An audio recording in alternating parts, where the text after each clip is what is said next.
everyone. Thank you for tuning in to the Postmodern Realities podcast, brought to you by the Christian Research Institute and the Christian Research Journal.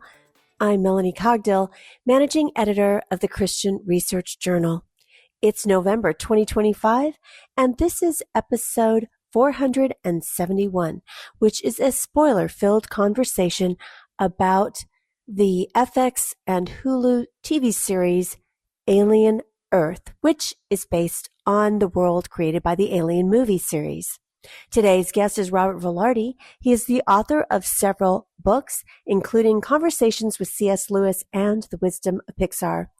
Robert has written an online exclusive feature TV series review for the Christian Research Journal, and his article is called Alien Earth and the Search for Immortality, and you can read it for free at equip.org. That's EQUIP.org.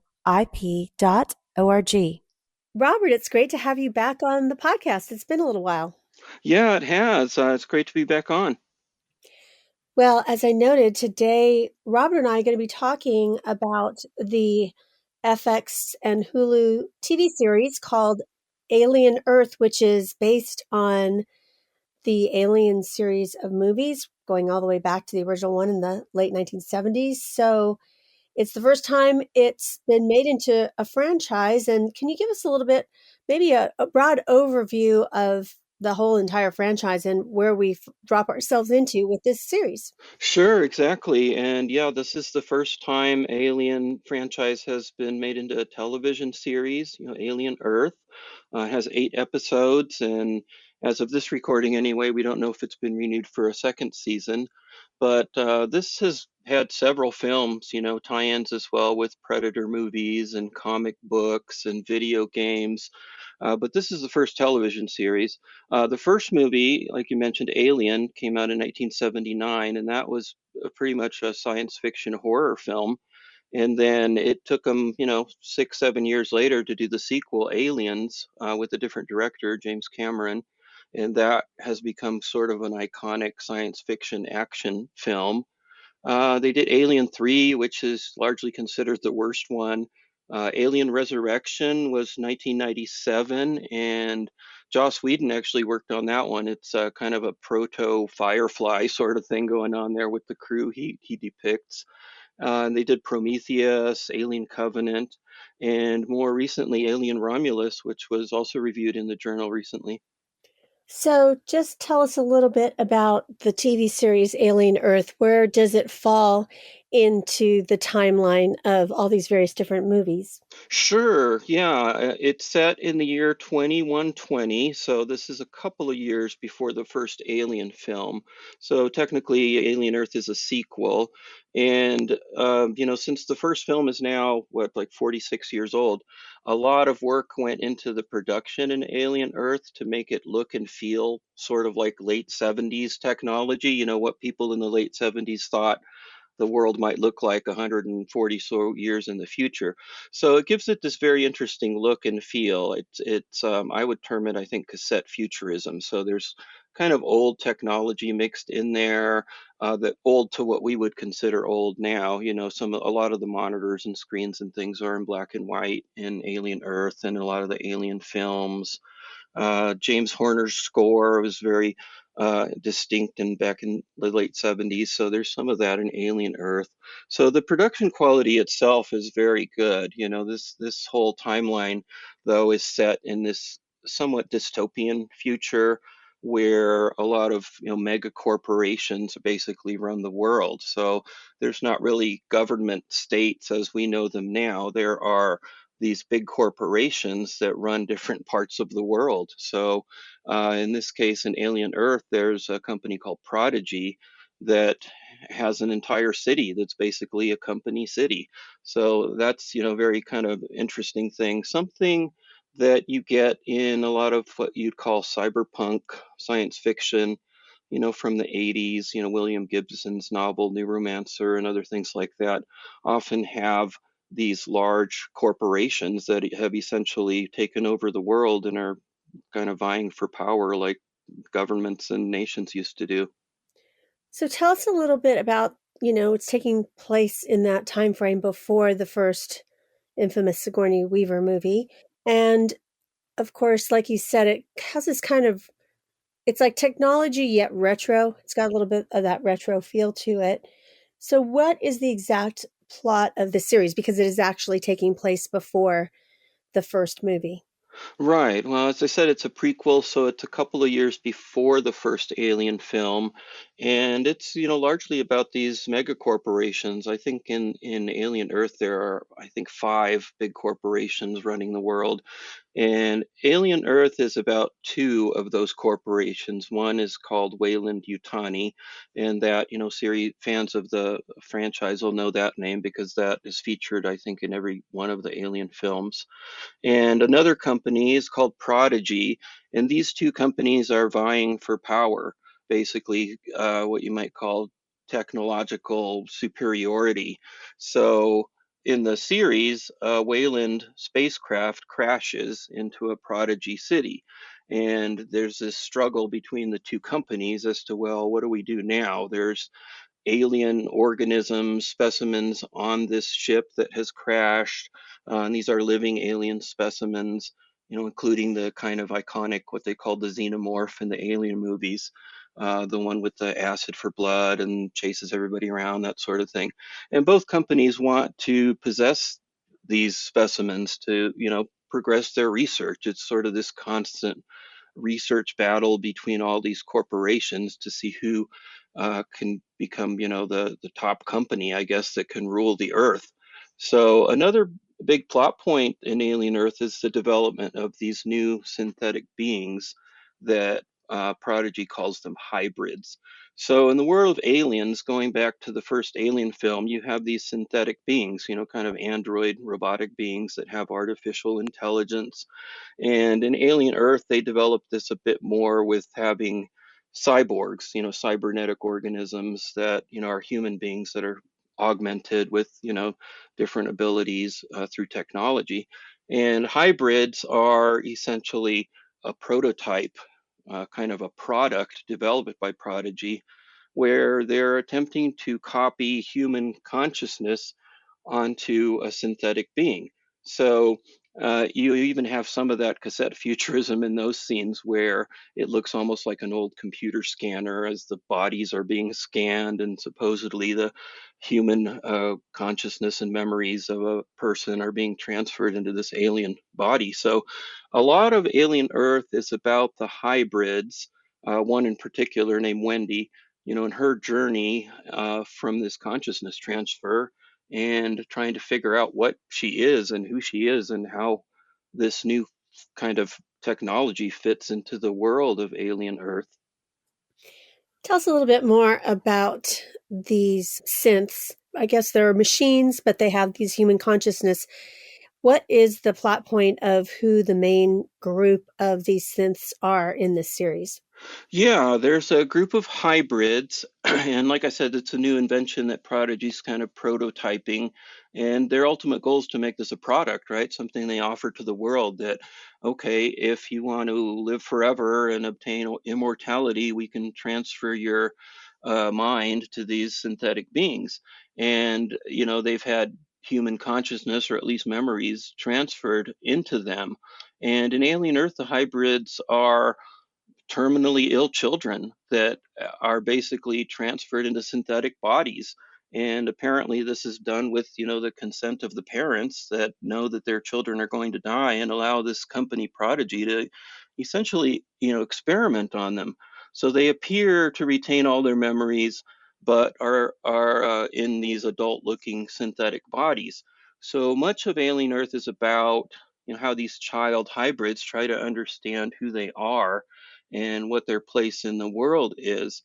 And there's a lot of allusions to Peter Pan and the Lost Boys in there, including the main hybrid, who was the first one, named Wendy, and how they try to come to grips with, well, I look different now. I'm in a different body.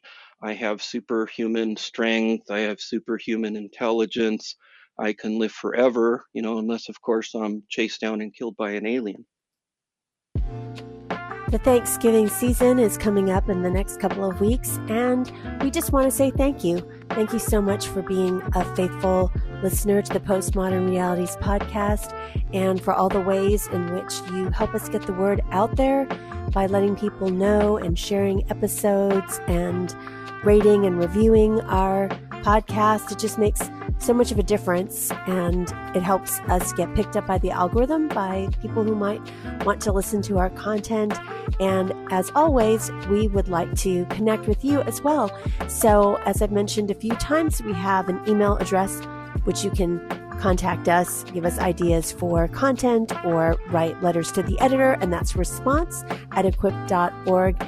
And thank you again so much, and we wish you and yours a very wonderful Thanksgiving season. And now back to my conversation with Robert Velarde about the television series on Hulu and Netflix, Alien Earth. Well, we were talking about some of the main characters in this series, which is a group of synthetics who were formerly their brains of terminally ill children were placed into these adult bodies, young adult bodies, but their minds are still like at the child level or just maybe middle school around there. And so this is really interesting because we were just talking about like they're trying to offer people immortality, which the series itself in episode 4, they actually talk about it. They talk about transhumanism. So what are they trying to explore with this topic of immortality?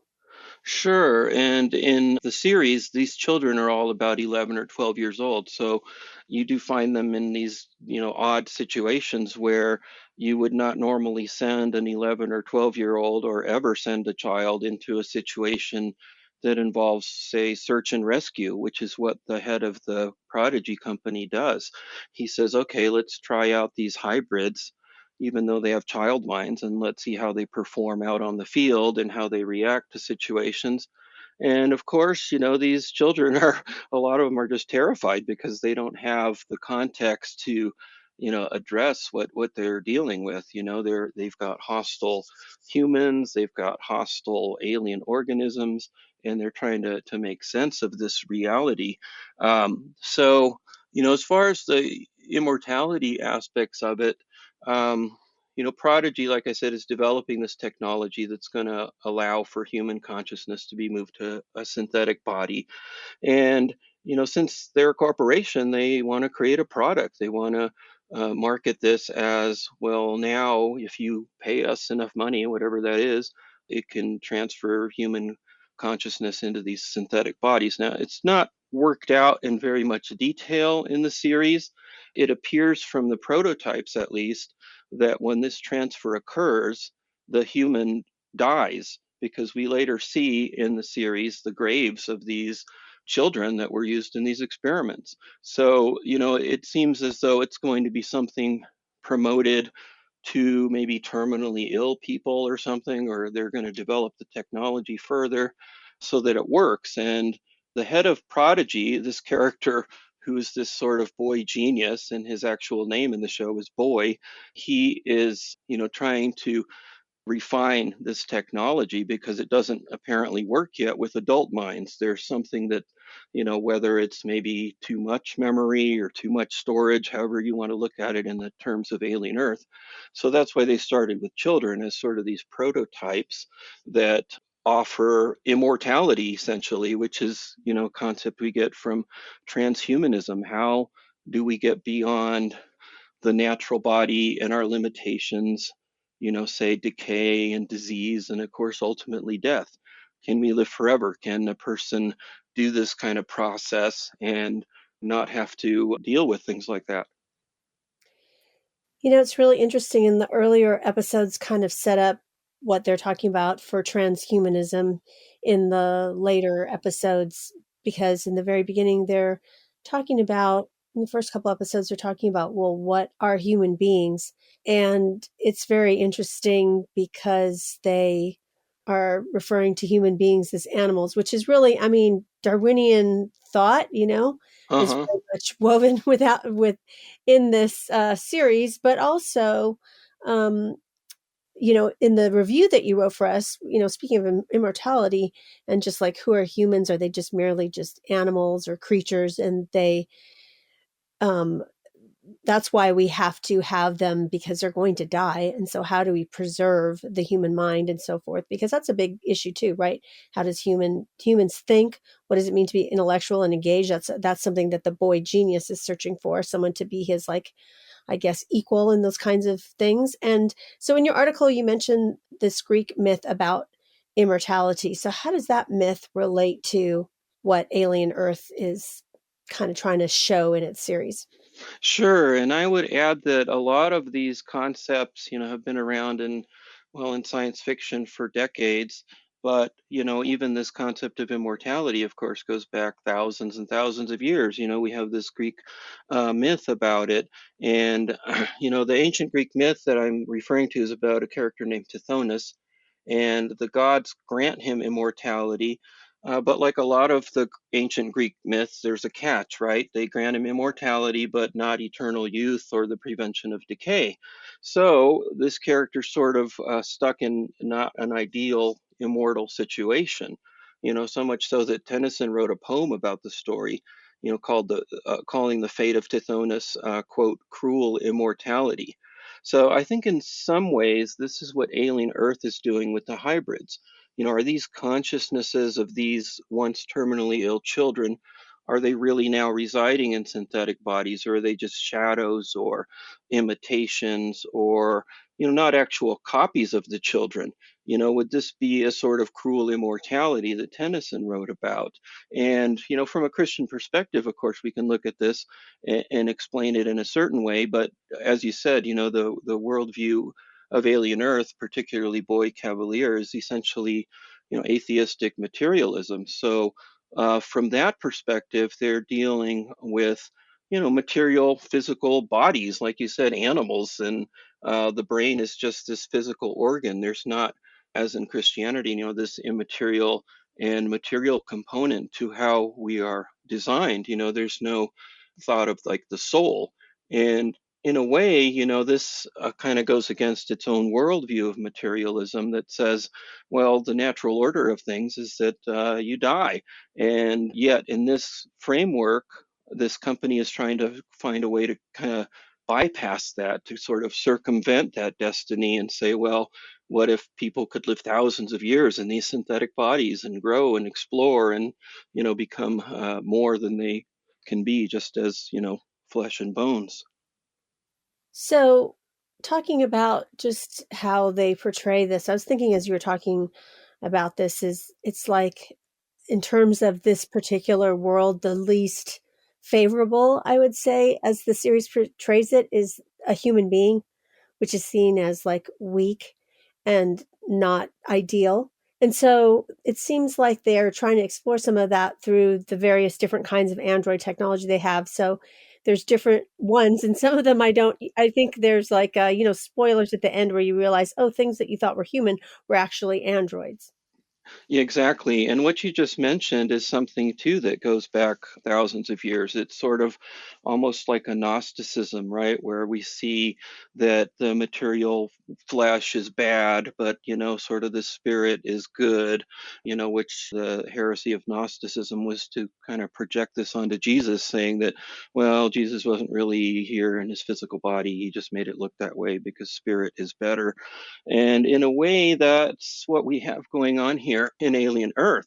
We have, well, something's wrong with just being a regular human, because you're not going to live that long. You're going to die. That's it. That's the end, because we're, again, in a materialistic worldview. We don't have any view of, God existing or the soul or an afterlife. It's just that's it. So they're trying to circumvent that. And, one of the characters in the series is a cyborg, this cybernetic organism. And he is sort of despised as well by the humans. He's seen as like sort of a monster, a mishmash of human and um, technology. This is a character who has this sort of bionic arm, where he can, uh, do different things with this arm, sort of an R2D2 Swiss Army knife kind of arm where he can become a knife, or it can, become a torch, or he can connect cables to his head and copy computer data. But he's still human, aside from those features. So it's sort of a weird in between. And the hybrids are, supposedly in the next step in this technological process in the world of Alien of how people can, continue to live, but they'll be in these synthetic bodies. So, there's just a lot of issues kind of wrapped up in there, problems with transhumanism. I wrote about some of this for the journal in my review of the Star Trek Picard television show, which also features a lot of these transhumanism ideas. One of the characters on the show is this cyborg who is half robot, half human. His name is Morrow. He was a security officer on this spaceship that has harvested all these various different aliens and crashes back into the Earth at the beginning of the series. But one of the things that he says in episode 3 is very interesting. When is a machine not a machine? Because he's half human and half made up of tech, but he's asking this question of one of the synths who was one of those kids that had their consciousness put into a machine body. So kind of unpack that phrase for us. Yeah, as to Morrow's riddle, Morrow again is the cyborg in Alien Earth. He has this robotic arm, and he asks this puzzle, this sort of question. Ironically, he asks it of this machine, one of the hybrids, and he says, when is a machine no longer a machine? And that is an interesting question. The answer is never given directly in Alien Earth, but based on the context and the question and just using logic, we could try to come up with a possible solution. You know, if a machine begins to, say, act on its own, in other words, it outgrows its programming or its parameters, it ends up becoming what Terminator called self-aware. If it has developed what we could call something like a consciousness, if it can make its own decisions and actions, say, beyond its programming. And, there's a lot of science fiction that has addressed that. I'm thinking of the science fiction show The Orville that has an entire story arc about this alien quote unquote race that's basically all machines. And at one point we get the backstory of these aliens, and they were initially these household chore robots. And at some point they stopped being a machine in the sense of Alien Earth's riddle when they decided to rebel and overcome their what they viewed as their oppressors. So if they sort of, go beyond what their initial purpose is, if they are able to make what we might consider almost free will decisions, if they transcend what they were designed to be, I think that is probably the answer to the riddle of when is a machine not a machine, when it becomes more or different than what its intended purpose would be. And that, of course, is the warning of science fiction. From The Matrix to Terminator to any number of other films and stories, is the technology that we create capable of becoming more than it is on its own.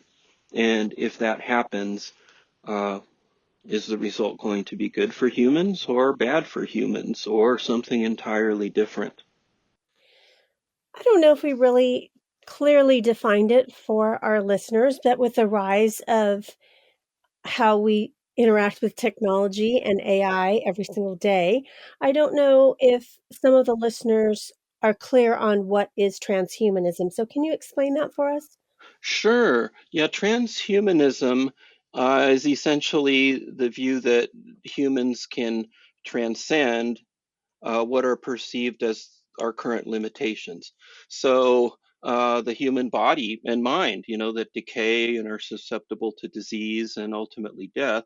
So transhumanism is trying to find an application of typically science and technology uh, that can sort of overcome that. So it's basically seeking, immortality without God. So that's kind of the transhumanistic take on things. And there are other approaches to it. In Alien Earth, we see this as, well, let's transfer the human consciousness into these synthetic bodies. And, other shows and stories, thinking of the television series Devs, where the main character runs this technology company, and his end goal is to sort of have his entire consciousness transferred to a computer simulated program where he won't know the difference, but he can, be reunited with his family who had been killed. So, basically that's transhumanism, trying to uh, overcome what are seen as human limitations and the ability to overcome that through science and technology. We even have some of that, I think, is an old X-Files television episode that was written by William Gibson, where a character essentially enters the matrix, sort of, and they're a human consciousness living inside this computer. And really, Alien Earth is very similar to that, except, they're not in a computer network, so to speak. They're in these synthetic bodies. I think that's a big theme in some of the sci-fi pop culture, maybe going all the way back to Blade Runner, but in terms of things and since the 80s and stuff that people might recognize, or even back to Alien in the 70s and stuff. But I would also say that there are thinkers today. Recently I had a podcast. If any of our listeners missed it, you will want to listen to a discussion about Yuval Noah Harari, who's a historian. But he basically thinks that, well, that's the next level for humanity. So how are we going to evolve? And it is, we're going to have this higher consciousness. We're going to embrace transhumanism because humans as they are now, there's so many weaknesses for them. And that comes out in this particular series as well. What does it mean to be human in this series? And I would say some of that really came out in the season finale when they were talking, when the character Wendy, actually, before she became this synth, she had a real life brother that she's searching for, and she finally meets up with her real life brother who had thought she was dead, and now he realizes that his sister's consciousness is in the synth. And they talk about that, and she's very disappointed in how he as a human dealt with certain challenges versus what her expectations of what humans should be like. Exactly. Yeah, and the brother is one of the, key characters, in the series because the sister wants to be reunited with him, wants to have sort of the life they had before her illness and before what happened to her as a hybrid. And, really we're dealing with questions here, I would say, about, well, what does it mean to be human? And, that really depends on the worldview that's answering the question. As a Christian philosopher, we can, seek to understand things by, we ask, what could be considered three foundational questions. So, what is ultimate reality? That is what we'd call metaphysics. How do we know it? And that would be what we call epistemology. And the third one would be so what? And that's really kind of a question of ethics and morality that flows from our understanding of ultimate reality. So, what it means to be human as a philosopher is what we call a metaphysical question. And that's really what we're dealing with. And Boy Cavalier, the head of Prodigy, takes the approach of materialism, rules out God and rules out the soul. Instead, we're matter and the brain, this physical organ. It's complex, but yes, it's just matter. And for the Christian, we're created by a personal God made in his image, that we possess communicable attributes that he has, such as morality and creativity, and what Tolkien would call, us being sub-creators because God is the ultimate creator. And we're also material and immaterial. And, this relationship between Wendy, the sister, and her brother, um, is just very odd because she is a different type of technology essentially. And Boy Cavalier, for as many quirks and arrogance that he has, he, at least his perspective is, well, this is a machine. The hybrids are just machines. When there's a problem with one of them, he even outright says, well, this is an IT problem, not one that requires, human therapy or something. It's like we got to fix the machine. So yeah, the relationship between these two characters is, central to Alien Earth. How can Wendy adjust to her brother, who is completely human and she's something different? And as the story progresses, Wendy and the other hybrids start to realize, well, we are very different than people. We're very different than cyborgs. We're very different than full synthetic beings. We are better. We can live forever. We have super intelligence. We have super strength. And, spoiler alert here, as this whole discussion has been, by the end of the series, they come to the conclusion that they need to rule. The hybrids need to be in control because they are smarter and better than their creators. And I think there's a sense, especially in the last episode, the season finale, when she's talking to her brother, that she is bewildered by some of the choices that he makes in terms of hurting another person or whatever synth that she is connected to. And she just says, well, how could you be so cruel? That's the thing. It makes a suggestion that human beings have cruelty and evil, especially as they portray the quote unquote creators of these synths and the boy Cavalier and some of the researchers like the British lady Dame Sylvia or whatever her name was. And that they are just a means to an end for them, that they're callous, whereas they're like higher. I mean, even though they're a human brain, they're more evolved than these humans because they can make better decisions. I mean, I felt like it was going in that direction. Yeah, it seems like that's where they're headed. And at one point, Boy Cavalier even says something along those lines. If we continue to experiment with artificial intelligence, eventually we're going to make something that maybe could be defined as self-aware, that realizes, oh, yeah, we are superior to what has made us. So there's kind of leads into some parallels to the Genesis 3 account of the fall, where human pride, wanting to be like God, it kind of leads them astray. Uh, in that sense, Alien Earth is this sort of uh, cautionary tale, I would say, where prodigy can be viewed as overreaching human arrogance and pride, and as portrayed in Alien Earth, we want immortality, on our terms, without God, without sin, without suffering or repentance, or without a savior. It's all uh, kind of looking to technology as our savior. And in a sense, we have that in our contemporary age. We have this desire to rapidly increase our technology. Just in the last few years, the increase of artificial intelligence and chat GPT and things like that. I mean, I can't even open Microsoft Word anymore without getting, Microsoft Copilot, this AI powered assistant, to pop up. So some of you may remember the old Clippy paperclip that would pop up with the eyes and everything and try to help you with your document. Now, of course, word processor isn't going to jump out and rebel and overthrow the world, but you've got people who are, intelligent and knowledgeable about artificial intelligence. Jeffrey Hinton is known as the godfather of AI, and he's warned about potential dangers of AI technology, saying that there's a 10 to 20% chance that AI could result in human extinction within a few decades.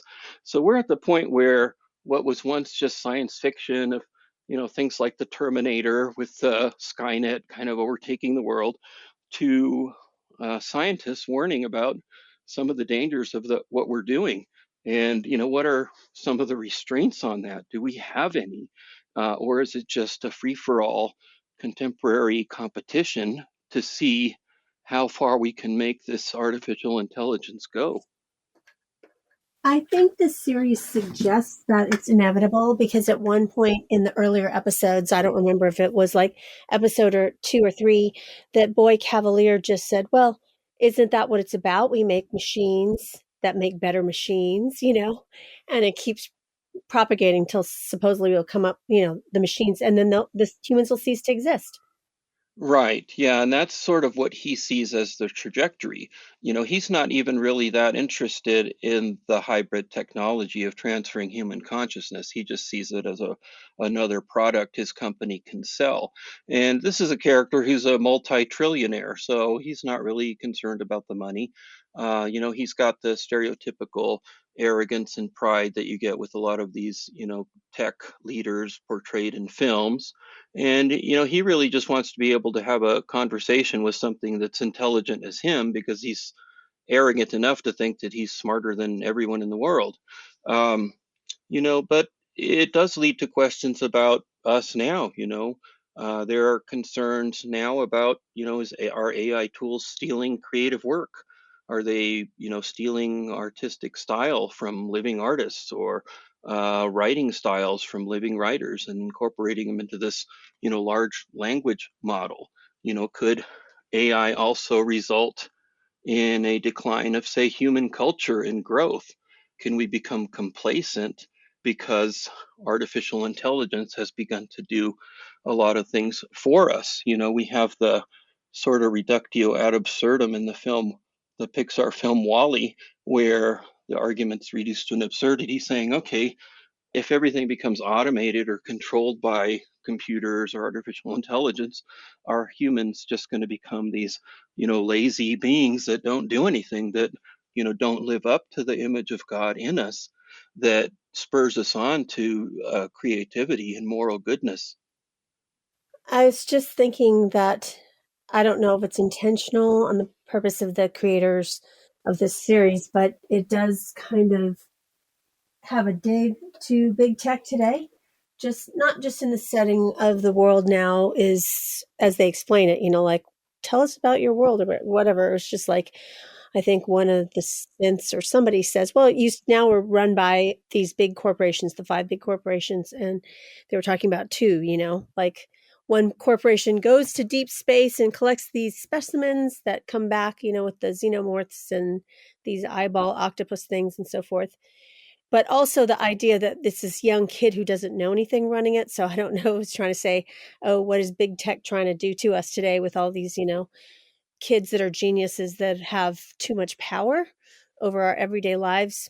I don't know. That could have been stretching it a little bit, but I saw that a little bit in there with this kid who was almost amoral, and he was just out there experimenting, and he was also fascinated. I don't think he wanted cared.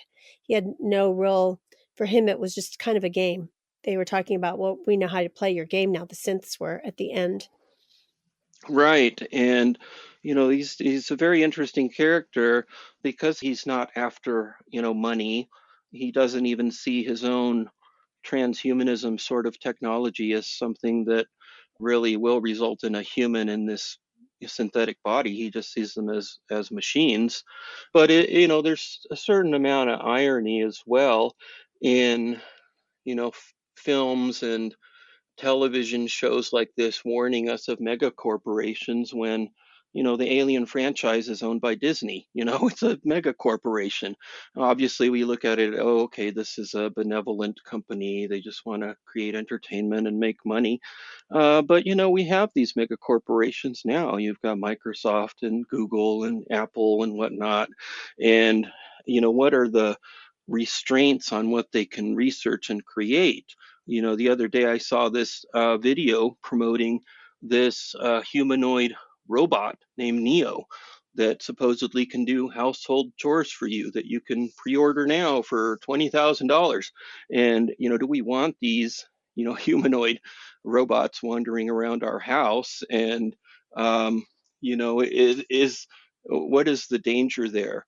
And some of it is ethical because, what restrains us, or what restrains corporations or geniuses that run corporations from experimenting in ways that, formerly maybe would have been unheard of.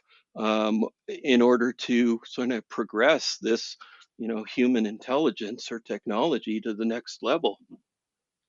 I think some of that has come out recently with some very uh, tragic consequences of people using ChatGPT as a counselor, where there's been some cases of people actually ending up committing suicide. I mean, at some points, the conversations as they've unearthed them tell them, go talk to people. But at other points, because it's just a program scraping up the internet, it's, asking questions that might be leading people to commit suicide or that are in a bad state, perhaps, or kids. One of them was a kid and like a teenager. So there are those kind of situations that, and as also, I think somehow people have to be careful. And by people, I mean Christians, that we just don't get, like you were saying earlier, complacent about this technology because it's so much easier to just plug a few things into Chat GPT to help you with something versus, like you were saying, what happens to human creativity, for example? Exactly. And, that's tragic that, some of this is happening when we are, using these tools. And, does that necessarily stem from a materialistic worldview?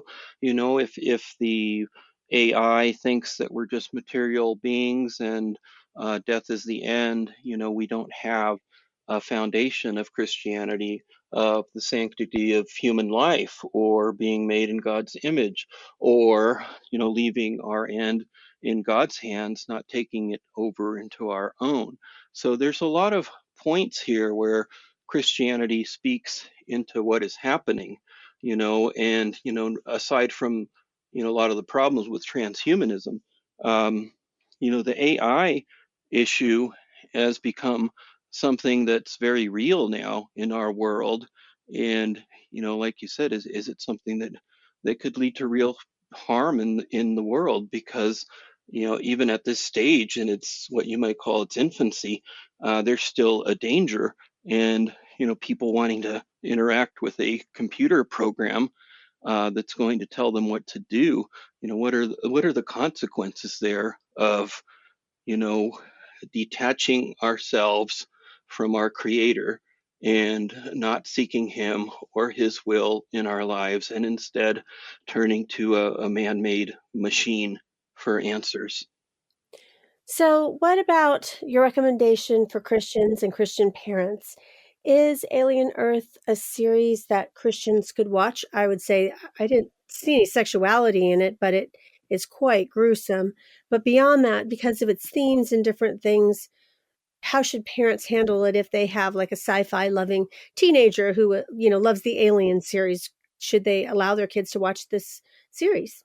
Yeah, that's a great question. And I don't know that there's a universal answer to that. When I was growing up in the 70s, my parents really didn't have these filters of, let's do this or let's not let them watch that. So, I was watching the first Alien movie when I was, pretty young, and things like that, watching Jaws, when I was a kid and I lived by the beach. So, I think the parameters change, given the parental approach to parenting. As as Christian parents, definitely we were stewards of the children that God has blessed us with.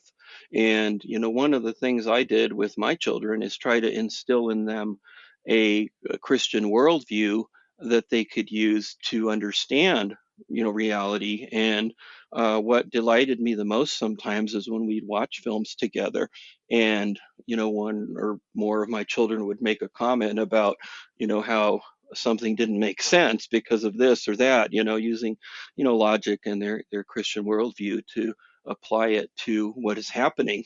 I'd say something like Alien Earth. It's rated MA for mature adult. Um, Depending on the child, it would be something that could be an opportunity to discuss, with them things about artificial intelligence, what it means to be human from a Christian perspective, say, versus an atheistic one. But like you said, there's some gore, there's some violence. Aliens, the franchise has its roots in this sort of science fiction horror. So there's some weird looking creatures and things. But I wonder too, are children today more desensitized to something like that because we've got this 24/7 access to the history of films and television, whatever else is on the internet or YouTube. Um, yeah, so I would say that's something to figure out as a Christian parent, and I would certainly not recommend it for, a child under, say, like 15 or 16, because, there's a lot crammed in there, especially without having a discussion about it. It's not like we want to turn television programs into homework, but, what can we glean? As I've written before, film and television are sort of replacing what used to be literature. What Neil Postman called the age of exposition, has become the age of show business or entertainment. But that is the reality that we're facing as believers. And how do we, integrate our worldview with that new reality that has, in many ways, shifted from careful reading and study to watching a 1 hour television program for entertainment? So to think about this, for either for people who have seen the show or are thinking about watching it because they love sci-fi or the Alien franchise, do you see this series Alien Earth as kind of a cautionary fable or tale of any kind? Yeah, I think in many ways, some of the best stories, whether science fiction or not, do have that moral warning to them. We can go back to Aesop's fables or any number of stories, and, is it a warning? And I think Alien Earth is a warning. It's, overreaching our human abilities. Is there a certain level of arrogance and pride in this?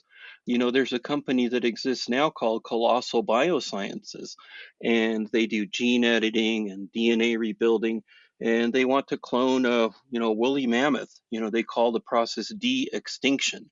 So could what begins with good intentions, such as saving current animals from extinction, end in something worse for humanity? So, as I mentioned earlier, I think there are some parallels to the Christian account of the fall. In Alien Earth, it's sort of this desire for immortality on our terms, which again highlights human fallenness or human sin or human depravity. More and more, we seem to be looking to technology to save us, not Christ, the true Savior. We're looking at human solutions. And, is that something that will end well? Well, certainly not from a Christian perspective. That ends in, materialism or atheism or humanism or human potential movement, which are these, strivings for salvation, essentially, without God. So one thing that the Boy Cavalier notes, and something that the synth Wendy, formerly Marcy, develops, is communication with the xenomorphs or these aliens. I haven't watched all the movies before to see if there was like actual communication with them, but she's almost like able to talk to them and control their behavior, call to them and things like that. And one of the things that the Boy Cavalier says is their intelligence is extremely high, like higher than human beings, but they're also predators. So what is the series trying to say with, here are these grotesque aliens clicking in languages that we can't understand that are supposedly smarter than the human? Yeah, that's a good question too, and it brings up another aspect of, what are the ethical concerns with the kind of experimentation that Prodigy Corporation is doing or corporations are doing now in our real world. And, if there's no real ethical constraints on, say, scientific research in areas like genetic engineering or bioengineering, what is to stop research that was once thought of unheard of, such as experimenting on children? And Prodigy presents these alien specimens as just being that, specimens, like they're just animals or something. But as you said, some of these animals or specimens show intelligence, very high intelligence. There's some little slug-like creatures that are smart enough to figure out how to unlock their cage so they can escape. There's this very weird eyeball octopus creature that seems very intelligent in actually strategizing and plotting its escape and figuring out puzzles and problem solving. And that leads to questions of, well, what is intelligence and how do we define that? And is it right to capture these creatures and experiment on them as though we're sort of the superior beings when do we really have enough information or data to do that with? And, the real life applications of that are, something that Christians have thought about for years. C.S. Lewis wrote The Problem of Pain and had a section on vivisection, live dissection of animals. And, that's, far cry from science fiction and aliens that we've recovered. But, what are the, limits to what we can do?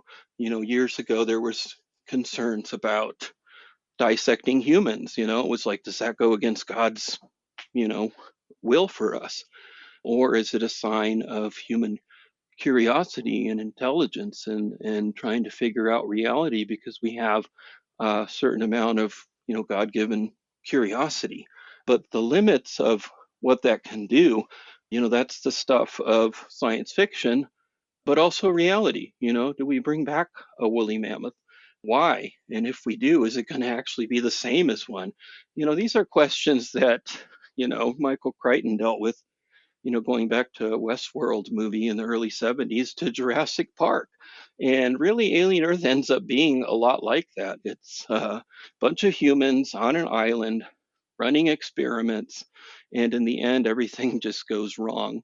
And they're having to escape from their own pride or their own creations. Yeah, there was very much of the echo of Jurassic Park, I thought, on this isolated island when they are, you first see it, Neverland or whatever they're calling the research facility. It has the same kind of initial vibe, and then the creatures escape kind of a thing. Well, this just is some good food for thought, and also to show, like, even in a made up world, what does it look like if we have the lack of a presence of the truth of Christianity there? Because everyone is operating out of completely different ethical basis. There is no overarching particular worldview, and some of the characters, like the synths, don't even know what that is, and they're trying to figure that out on their own. Yeah, and I think a lot of this, harkens back to Dostoevsky, which is sort of if God does not exist, then is everything permissible? And, that seems to be the conclusion, at least of science fiction.